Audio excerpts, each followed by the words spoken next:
Bom dia, boa tarde, boa noite. Eu sou o professor Gabriel Azevedo, professor mestre e doutorando em Linguística pela Universidade de Brasília, professor de Língua Portuguesa e de Redação aqui da Help Educação. E hoje nós vamos trazer para vocês aí uma análise do PAS 2, em que discutiremos com vocês uma obra que é obrigatória, tá? A primeira obra que a gente vai trabalhar na segunda série, hoje em dia, que é Sonhos de Bocage, tá? E aí é importante que você pegue papelzinho, canetinha, preste atenção nessa aula. Posteriormente a essa aula, nós teremos dois Kahoots em que nós discutiremos com vocês, primeiro a análise da forma deste poema, depois no segundo Kahoot nós discutiremos com você a análise do conteúdo, tá? Então hoje a aula mais teórica, nas próximas duas aulas que subirmos para você, serão aulas de exercícios de fixação, tanto um quanto o outro eu acho que são importantes, tá? Não pode perder um, também não pode perder outro. Sugiro que você preste atenção nos dois, beleza?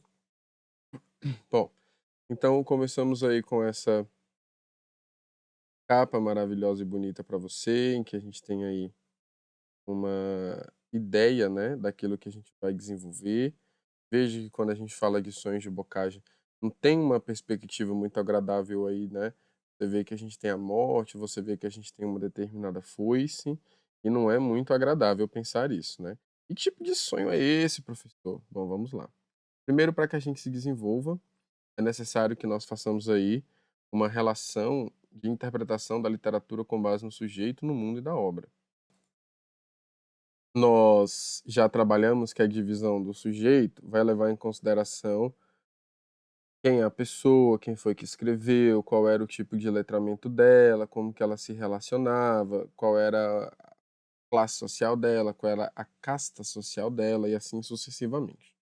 O mundo nós podemos pensar aí que se relaciona a qual tipo de filosofia política que a gente tem, qual tipo de organização social que a gente tem, quais são, isso é muito importante, tá? As correntes filosóficas que fazem parte do mundo em que a obra está inserida, a estrutura da filosofia de que a obra faz parte. Então nós temos todas essas percepções com relação aí ao mundo. E com relação à obra, é uma cantiga trovadoresca? É um poema? É um texto narrativo? É um conto? É uma narração? É um romance? É uma fábula? Que tipo de obra nós temos aqui, sabe? É um texto versificado com rimas obrigatórias ou não, tá? Quando nós pensamos nessas coisas, nós entendemos aí o que é a nossa obra, beleza? Bom, então vamos aqui. Quem foi esse sujeito, né? Você olha para essa pessoa aqui, você já pensa assim, não tem cara de normal, né. Primeiro que já parece calvo. Nós não confiamos nos calvos, dizem alguns. Olha como é que é o cabelinho do calvo. Mas tudo bem, não vamos ficar julgando os calvos aqui não, até porque daqui uns dias também, né, o professor aqui já tá cheio das entradinhas, daqui uns dias o professor também tá calvo, não vamos ficar julgando os calvos não, tá. Vamos julgar a obra em vez do artista, né. Bom, Bocage aí, ó, 1775, 1805, final do século XVIII, início do século XIX. Foi um importante poeta português do século XVIII, considerado o maior representante do arcadismo e precursor do romantismo. Então a sua obra, tecnicamente, tá, une duas coisas, beleza? Une a percepção arcade, beleza? E também une a percepção romântica, beleza? E aí o arcadismo, a gente pode falar que ele é também uma escola que foi chamada de neoclassicismo, né? Ou seja, neoclássico, novo clássico, tá? Neoclassicismo. Deixa eu me deixar maior para você. Será que se eu colocar em branco fica melhor? E fica. Neoclassicismo, tá? Bom, aí vamos só rapidamente identificar aqui algumas características do neoclassicismo, né? Vamos pensar numa natureza idealizada. Diferente dos românticos, a natureza não representa o estado de espírito do poeta. A gente pensa que os escritores árcades aqui, eles valorizavam a natureza, retratando-a de uma forma muito idealizada, muitas vezes ligada a um mundo muito pastoril e bucólico, tá?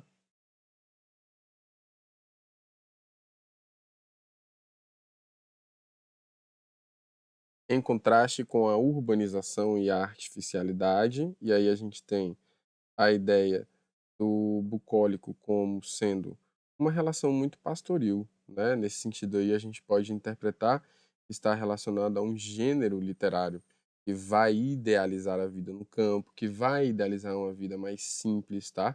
Que vai ter uma relação de trabalhar com uma visão idílica rural, destacando sempre a beleza da natureza, promovendo uma espécie de escapismo poético que trata de ser somente como essa vida no campo. Então, pastoril e bucólico, praticamente sinônimos aí, tá? Simplicidade e clareza, que para mim não tem nessa obra, né? Nem simplicidade e nem clareza, porque a obra ela é muito densa. A gente vê que no classicismo se buscava simplicidade e clareza na expressão, rejeitando o rebuscamento do barroco, e aí a gente sabe que o barroco ele tinha duas percepções ali. O barroco sempre foi uma escola literária dos excessos, tá? E aí, só para a gente fazer uma rememoração do barroco, né? As duas vertentes, o cultismo mais forma, conceptismo mais ideologia, tá? Ó, quebramos essa visão. Não queremos aqui um texto extremamente carregado de metáforas, de antíteses, de oposições, seja de qualquer natureza que sejam essas oposições, tá bom? Aí, quando a gente continua aqui a nossa percepção das classificações, das características do classicismo, a gente vê um tema mitológico, tá? Pastoril. Já disse pastoril, mas o mitológico vai ficar, tá? Bom, os temas são sempre muito mitológicos, que representam de novo um ambiente campestre, idealizados esses ambientes em personalidades que são personalidades da mitologia clássica. E um exemplo notável da literatura arcadista, pelo menos quando a gente pensa ali na relação português, né? É Cláudio Manuel da Costa e do brasileiro Tomás Antônio Gonzaga, né? Ambos associados à chamada Escola Mineira. E no contexto europeu a gente tem Virgílio, Horácio e Teócrito, que eram frequentemente referenciados como modelos ideais do arcadismo, né? E o arcadismo a gente sabe que representou uma transição significativa na literatura, preparando aí uma relação de quebra do barroco e início do que seríamos colocado como o movimento romântico, né? O Boccaccio, a gente pensa dele como principalmente um poeta que tinha uma poderosa veia satírica, tá? Ó, produziu, porém, os mais belos poemas líricos, sendo colocado ao lado de Camões e de Antero de Quental. São figuras máximas aí da poesia portuguesa, né? Em 1783, Boccaccio alistou-se na Marinha Real, embarcando para a Índia 3 anos depois. Viveu em Goa quando foi promovido a tenente. Ao regresso a Lisboa, capital de Portugal, apaixonou-se pela mulher do seu irmão. Sempre tem que ter uma talaricagem, né? A literatura, ela é sempre composta pela talaricagem, já percebeu? A talaricagem não é um assunto novo na literatura, nem nas novelas, nem nos filmes, nem nada.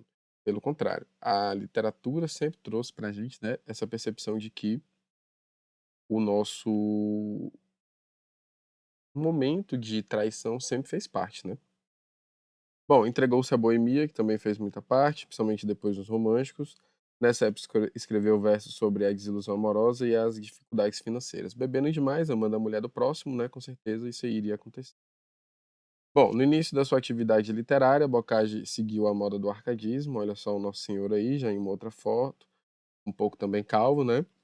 Fez referência à Arcádia, que é uma região da Grécia, né? Que, segundo a mitologia, pastores levavam uma vida inocente e feliz junto à natureza, né. E aí quando a gente pensa nessa Arcádia, a gente sabe que era uma região montanhosa dentro da Grécia Antiga, e foi conhecida pela sua natureza belíssima, é um símbolo do ambiente campestre e idílico, né, perfeito, associado à vida simples e à natureza intocada. A idealização de Arcádia foi especialmente explorada, né, entre os séculos final do século XVIII e início do século XIX pelos neoclássicos. No contexto dos Árcades, a gente viu que os escritores realmente situavam suas obras em um ambiente pastoril e bucólico, Essa tendência aí era marcada por uma visão que daria início à percepção romântica da vida do campo, afastada aí da complexidade e dos artifícios da sociedade urbana. Daqui a pouco a gente comenta isso. Bom, quando a gente fala em Arcádia, geralmente está se referindo a esse ambiente aí campestre idealizado que tem uma relação com a Grécia, tá? Bom, o objetivo dos novos artistas, como eu já disse, né, era abolir os padrões da poesia barroca, o cultismo e o conceptismo, e trazer uma inspiração na antiguidade grega e romana. Poetas do classicismo do século também eh, XVI, principalmente Camões, daí o nome do neoclassicismo, também se dá o nome de arcadismo, né?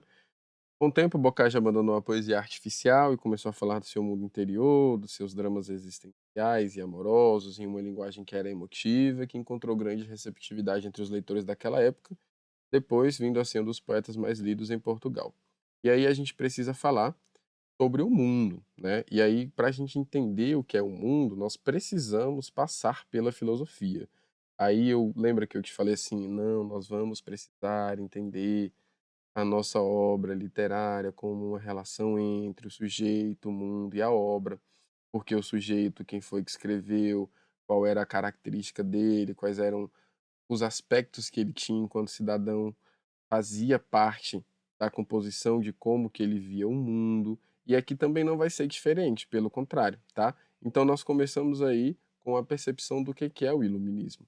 E o iluminismo a gente sabe que foi um movimento intelectual que surgiu aí no final do século XVIII, também conhecido como o século das luzes, né? Foi caracterizado, a gente pode perceber, pela ênfase na razão, na ciência, na liberdade, que os iluministas eles buscavam desafiar alguns dogmas tradicionais, promover os conhecimentos por meio da libertação de algumas amarguras da ignorância e da opressão.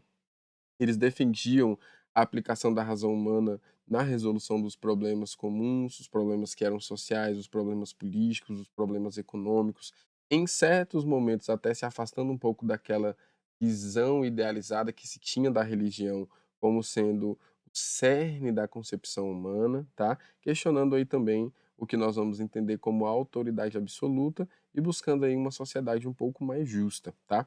E aí, quando a gente fala do iluminismo, nós não podemos falar do iluminismo sem pensar em quais foram os grandes filósofos que fizeram parte do iluminismo, tá? E aí existem três grandes autores que nós podemos dizer que fazem parte do iluminismo e eu coloco para vocês aqui agora para você anotar, tá bom? O primeiro deles nós podemos pensar como o próprio Voltaire, tá? Nem foi, mas já Voltaire, né? Sempre essa brincadeirinha. Bom, aí a gente pode colocar aqui que Voltaire, eu vou escrever para você aqui. Ó, vamos lá. Voltaire, Voltaire, esse é o L, né? Voltaire, Voltaire. Foi um escritor e filósofo francês, crítico ferrenho da intolerância religiosa e da opressão, tá? Defendia a liberdade de expressão como um meio essencial para a construção de uma sociedade mais justa. Era conhecido por sua sátira mordaz e seu ceticismo em relação à autoridade. Ó, o que ele pregava de mais importante que nós podemos pensar aqui? Separação entre a igreja e o Estado, beleza? Bom, se a gente pensa na separação entre a igreja e o Estado, é porque a igreja e o Estado estavam juntas, né? Hoje a gente ainda percebe um pouco isso, em que a igreja está muito unida ao Estado, mas não é muito importante que a gente tenha isso, né? É, na verdade, interessante que a gente tenha uma outra relação. Aí, nessa relação tripartite aqui, a gente pode colocar Rousseau, ou Raoult, que falava sobre um tal de contrato social. Lembra lá que seu professor de filosofia já falou para você? Ele tinha uma perspectiva mais centrada na igualdade, enquanto aqui a gente tinha ó, na liberdade, a gente tem aqui ó, na igualdade, tá? Prestou atenção? É, E aí a gente pode pensar assim, acredito até que seja mais importante botar o Voltaire como fraternidade, tá? Do que até como liberdade. Bom, o contrato social argumentava que a desigualdade, né, era intrínseca à propriedade privada e propunha um contrato social que priorizasse o bem comum dos interesses individuais. Rousseau acreditava que essa formação da sociedade mais igualitária permitia que as pessoas agissem em conjunto para alcançar um determinado e um bem coletivo, tendo em vista que você está pensando em uma organização social, né? Essa visão contrastava um pouco com a visão do Voltaire, né? Porque destacava a necessidade de mudanças mais profundas na estruturação social para a gente conseguir atingir uma verdadeira liberdade. Então você pensa que todos eles trabalham com o conceito de precisamos de uma liberdade um pouco maior. O poder absolutista, que era o poder que ficava concentrado na mão de uma pessoa só, na mão de uma família real, na mão de uma família imperial, precisava acabar.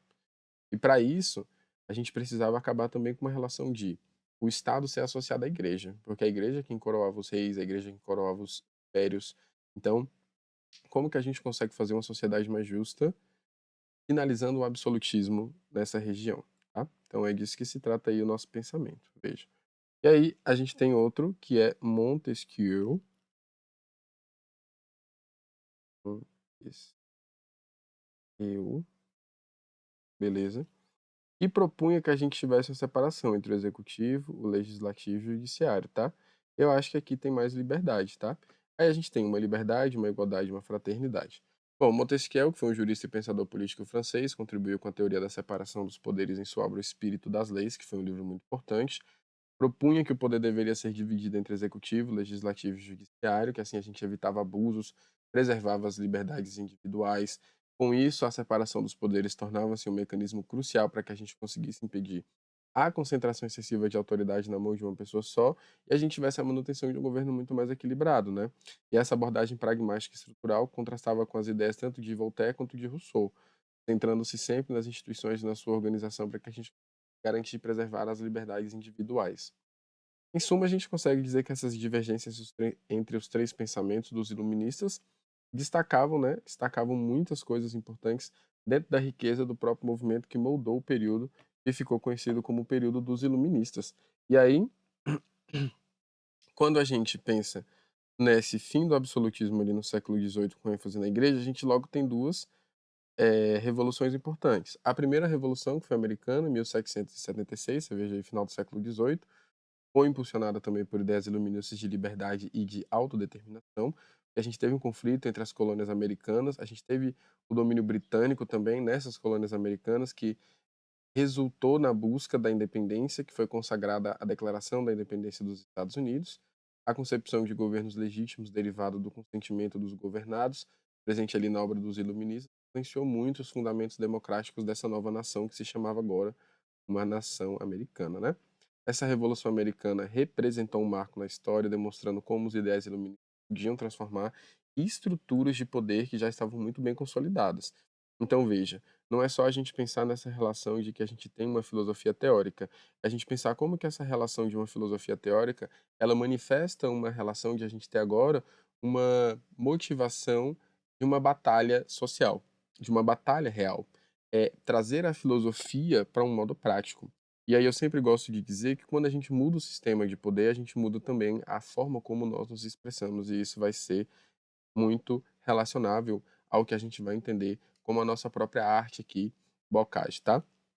Por fim, a gente tem aí, né, a nossa Revolução Francesa, e a nossa Revolução Francesa a gente vai entender que ela também eclodiu ali perto, enquanto a Revolução Americana, vou até colocar aqui para você, eclodiu em 1776, a Revolução Francesa eclodiu em 1789, e foi um grande evento internacional também alimentado pelas ideias iluministas de igualdade, de liberdade e de fraternidade.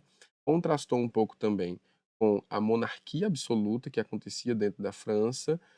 A Revolução levou à abolição da aristocracia, promulgou a Declaração dos Direitos do Homem e do Cidadão, estabeleceu os alicerces para que uma república francesa se consolidasse. No entanto, a radicalização do movimento resultou em períodos turbulentos, né? Com o reinado do terror, que a gente chama. A Revolução Francesa também provocou transformações que se perduraram durante muitos anos na política europeia e na política externa também, ao mesmo tempo que consolidou os ideais iluministas como força motriz de uma mudança social e política dentro da sociedade brasileira também, porque esses ideais, posteriormente, funcionaram como uma força motriz para que a gente tivesse o desenvolvimento que até a gente entendia como um movimento mais romântico ali, e no final do romantismo a gente tem a queda do Império Brasileiro. Professor, por que que a gente precisa estudar essa história/filosofia? Porque senão você não entende a obra, tá? E falando da obra, vamos para ela, porque ela é o mais importante para a gente aí, tá? Vou dar um zoom aí. Eu posso fazer assim? Eu leio cada estrofe e a gente vai comentando, tá? Ó. De suspirar em vão já fatigado, dando trégua a meus males eu dormia, eis que junto de mim sonhei que via da morte o gesto lívido e mirrado. Primeira coisa que a gente pode perceber com relação à nossa obra é que ele é um soneto de 14 versos, faz referência a um grande poeta que se chama Petrarca. Petrarca foi o poeta italiano que fez essa relação acontecer, de um soneto de 14 versos, tá? Nós tínhamos também outro soneto, que era o soneto mais, digamos assim, inglês, né? Com outra estruturação de versos, mas o que prevaleceu foi esse tipo de estrutura. Vamos só colocar aqui lívido e mirrado, porque talvez você não saiba o que seja, tá? Bom, olha só, rapidamente eu vou falar com relação à forma só deste verso aqui, dessa estrofe aqui. Com relação ao valor das rimas, ó, a primeira rima com a quarta, a segunda com a terceira. Em vez de falar do valor primeiro, eu vou falar, sabe do quê? Eu vou falar da posição, tá? Então, com relação aí à posição,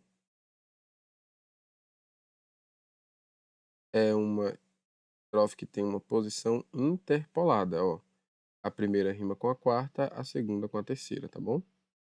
Depois, o que que a gente pode pensar aí? Com relação ao valor de cada uma delas. Aí, com relação ao valor, a gente pode colocar assim, né? Primeira e quarta, segunda e terceira, tá? Bom, valor. Fatigado, mirrado. Dois adjetivos, dois verbos que se transformaram em adjetivos. São iguais, consideramos com relação ao valor pobre. Dormia e via, dois versos que têm verbos pobres também, tá? Beleza até aí? Bom, aí o que que mais a gente pode ter com relação à posição, ao valor, mas também nós temos com relação à sua tonicidade. Veja só, fatigado, mirrado, dormia, via. Tanto a primeira quanto a quarta, quanto a segunda quanto a terceira, são o que chamamos de graves, ou paroxítonas, ou femininas, tá? Bom, com relação também nós podemos ter eh, a sua. Já falamos sobre o valor, já falamos sobre a utilidade, já falamos sobre a posição. Eu acredito que nós tenhamos aqui passado por tudo que é importante de nós observarmos com relação aí à forma. Agora vamos observar, né, com relação ao seu conceito, ao seu sentido. De suspirar em vão já cansado, dando trégua a meus males eu dormia. Ou seja, olha, por que que o nome se chama sonho? Porque por meio do sonho eu o quê? Saio da realidade, tá? Fuga à realidade.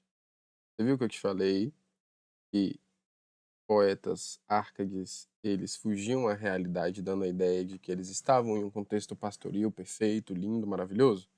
Mas será que esse conceito de estarmos dentro de uma terra bonita, bela, é o que vai se manifestar aqui?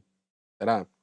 Bom, dando trégua a meus males eu dormia, eis que junto de mim sonhei que via da morte o gesto lívido e mirrado.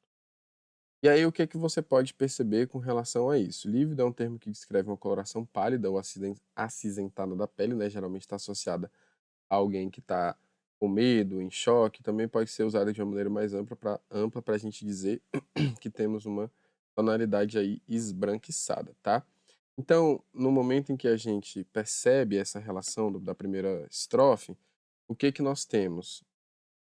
Uma relação de que a gente vai fazer o eu lírico estar cansado, tá? Eu vou anotar aqui pra você, aí você, se quiser, depois anote aí, tá? Ó, eu lírico não é só cansado, né? O eu lírico também quer sair, fugir, né?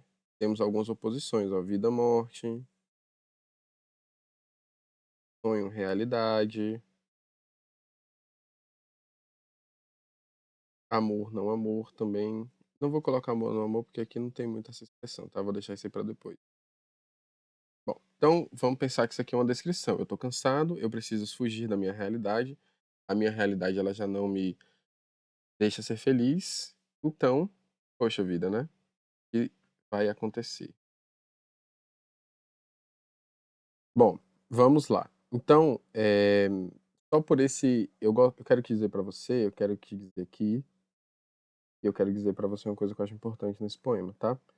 Existe uma dualidade ali, uma dualidade. Ó, vou te falar já que é a real. Se ele escolher a vida e estar acordado, ele escolheu tá Arcade. Se ele escolher a morte, se ele escolher o sonho, ele é romântico, tá? Então você precisa perceber isso. Ele está inclinado. Curva foi-se no punho descarnado, sustentava cruel e me dizia: eu venho terminar tua agonia, morre não penes mais, ó desgraçado. Aí o que é que você precisa observar aí, né? Uma relação de curva foi-se no punho descarnado, no sentido de estou vendo a morte, estou descrevendo a morte, tá? Estou descrevendo. Sustentava a cruel e me dizia. Sustentava a cruel pode ser o quê? Sustentava a cruel foice, tá? E me dizia: eu venho terminar tua agonia. Morre e não penes mais, ó desgraçado. Penes aqui de penar, né? No sentido de ficar mal, assustado, abatido, abalado. Então veja, é na morte em que você encontra o seu escape. Uai, mas não foi no campo, na idealização do campo que a gente tinha o escape? É por isso que a gente diz que Boccaccio ele faz uma relação de apresentar os conceitos que serão utilizados no romantismo brasileiro, tá? Porque você percebe que ele tem características românticas também, beleza? Bom, quis ferir-me de amor foi atalhada. Veja bem, o verbo atalhada que se transformou no adjetivo aí. E armado de cruentos passadores, aparece e lhe diz com voz irada. Primeira coisa que nós precisamos observar é o que é a palavra atalhada. A gente sabe que atalhada é uma forma do verbo atalhar, que significa cortar o caminho, encurtar ou evitar algo de forma mais direta, tá? Então, quis ferir-me e de amor foi atalhada. Quis ferir-me e de amor cortou o quê? O meu caminho. Pode ser cortar o caminho, pode ser cortar o destino, ou seja, cortou o meu destino. Quando a gente fala sobre cruentos, a gente tem uma relação de, digamos assim, igualdade semântica, né? Porque cruentos, nós podemos entender que provém do latim cruentus, significa sangramento, ou seja, quis ferir-me e o amor cortou isso.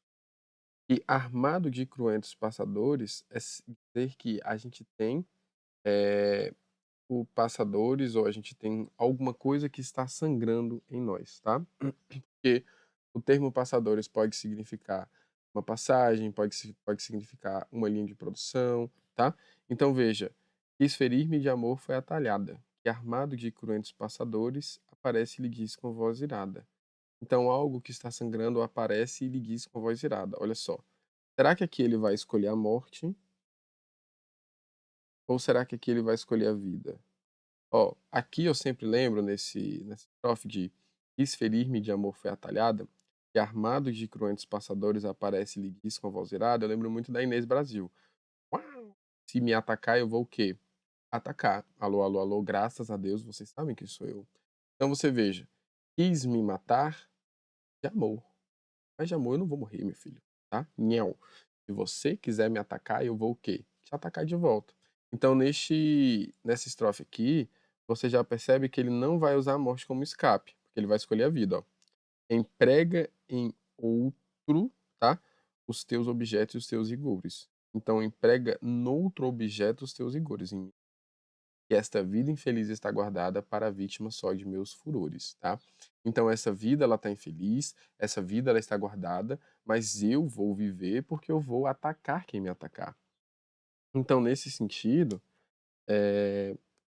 nós podemos dizer assim, é uma escolha entre a vida e a morte, né? E aí a gente pode sintetizar aqui as nossas estrofes, tá? Então, confronto com a morte. Confronto com a morte. Confronto com o não realizado.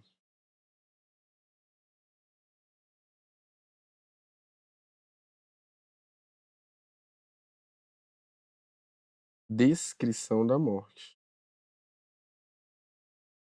Ó, eu venho terminar tua agonia. Descrição da morte. Sofrimento. Chore e não penes mais, ó desgraçado, né? Que tá escrito lá. 3. Podemos falar que aqui a gente já começa com uma determinada reação do eu lírico. Eu vou colocar aqui Inês Brasil pra você, tá? Aí você lembra que uau, se me atacar, eu vou o quê? Atacar você também, tá? E aí a gente tem a superação total, porque se a gente tem aqui uma reação, aqui a gente tem uma superação. Não, não, não, não. Eu estou vivo, emprega em outra pessoa os teus rigores, porque essa minha vida infeliz está guardada para vítima dos meus ódios. E eu vou viver, mas eu vou viver sempre para poder atazanar você, atacar você. Você quis me ferir, caramba? Quis nada, parceiro. Agora tu aguenta, truta. O bagulho vai ficar louco pro teu lado, irmão. Tu tentou me pipocar, mas o negócio é o seguinte, ó. É a pior coisa que eu fiz foi vender o revólver do meu marido, porque eu tinha lhe sentado uma bala na cara, porque com a cara de homem não se mexe, que é de mulher também. Então é basicamente isso, né? Se a gente pensa nessa intertextualidade, é justamente dizer que essa quarta estrofe, que é a estrofe da superação, traz essa ideia de que se me atacar, eu vou te atacar, e é uma superação de estou acordado, estou acordada para poder resolver os meus problemas, tá? Bom, se você tiver gostado dessa aula, eu peço que você siga-nos nas nossas páginas da internet, na nosso canal do YouTube aqui, no nosso Instagram. Temos também um grupo para o Paz 2 em que somente eu faço as postagens, tá? Eu sou o professor mestre e doutorando em Linguística Gabriel Azevedo, professor de Língua Portuguesa e de Redação aqui da Help Educação. Help Educação é aquela ajuda de que você precisa. Curta, compartilhe, divulgue se ajudou você. Milhões de beijos e abraços. Tchau, tchau.